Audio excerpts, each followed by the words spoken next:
तो आज आपके लिए एक बहुत सार्थक कहानी मूल्यवान क्या है। बरसों पहले एक बुजुर्ग सज्जन व्यक्ति हिमालय पर्वत की यात्रा पर थे। वे अकेले ही पैदल चल रहे थे। एक स्थान पर झील के पास उन्हें एक चमकता हुआ पत्थर दिखाई दिया। उस पत्थर को उठाकर उन्होंने अपने झोले में डाल लिया। उसके पश्चात वह व्यक्ति यात्रा करते रहे। यात्रा में कुछ दिन बाद उनकी मुलाकात एक दूसरे यात्री से हुई। यह यात्री गरीब था। उसने पिछले 2 दिनों से कुछ खाया पिया नहीं था। थकान भरी यात्रा से बेहाल इस गरीब यात्री ने उस सज्जन ईमानदार व्यक्ति से खाने के लिए कुछ देने को कहा। सज्जन बुजुर्ग व्यक्ति ने अपना थैला खोला, उसमें से कुछ भोजन सामग्री निकाल कर दी। गरीब यात्री ने देखा कि झोले के अंदर कोई कीमती वस्तु चमक रही है। उसने उस वस्तु को भी देने का निवेदन बुजुर्ग यात्री से किया।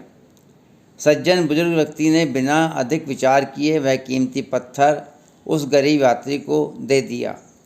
दोस्तों, उसके पश्चात वह बुजुर्ग व्यक्ति आगे बढ़ गए। गरीब यात्री पत्थर पाकर अत्यधिक प्रसन्न हुआ। उसे मालूम था कि इस पत्थर को बेचकर सुखी जीवन व्यतीत करेगा। उसे अपनी तथा परिवार की ज़रूरतों को पूरा करने के लिए कभी भटकना नहीं पड़ेगा। इतना सोचने के बाद वह आगे अपना काम में लग गया। दोस्तों, बात आई और गई हो गई। घटना को कुछ दिन बीत गए। गरीब यात्री को लगा कि उसने आखिर क्यों यह पत्थर मांग लिया। इससे भौतिक सुख सुविधाएँ तो मिल जाएंगी, लेकिन जीवन का वास्तविक आनंद कैसे मिलेगा। सही बात तो यह है कि वास्तविक आनंद प्राप्त करने के लिए आपको किसी प्रकार की धन दौलत की जरूरत नहीं पड़ती है। यह सोचकर पत्थर वापस करने के लिए वह गरीब यात्री हिमालय पर वापस लौट आया। उसने उन बुजुर्ग सज्जन की बहुत तलाश की।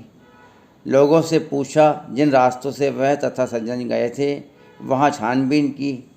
एक स्थान पर वह बुजुर्ग व्यक्ति मिले। वह भी अपनी यात्रा का प्रयोजन समाप्त होने के बाद वापस लौटने की तैयारी कर रहे थे। उनके पास यह गरीब यात्री पहुंचा। उसने कहा, आपने बिना अधिक सोचे विचारे यह मूल्यवान मुझे वस्तु दी है, इसके लिए धन्यवाद। लेकिन मैं इसे रखने के बाद समझ गया हूँ कि मुझे इसकी कोई ज़रूरत नहीं है, इसलिए आपको वापस करने आया हूँ। दोस्तों, इतना कहने के बाद उस गरीब यात्री ने कहा, कृपया इसे अपने पास रखकर मुझे इससे मूल्यवान पत्थर दीजिए। यदि हो सके तो मुझे वह दीजिए जो आपके अंदर है, जिसने आपको सांसारिक लोभ, लालच, पद, पैसा और प्रतिष्ठा से ऊपर रखा है। मुझे उस सब की ज़रूरत है। कृपया करके मुझे वह प्रदान करें।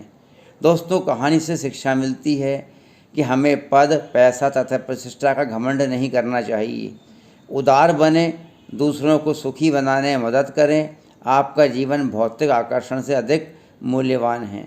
दोस्तों, मेरी यह कहानी आपको पसंद आई होगी। इसे लाइक करें, इस चैनल को सब्सक्राइब करें और आपके अमूल्य विचार मुझे कमेंट बॉक्स में दें। मुझे आपके विचारों की प्रतीक्षा रहेगी।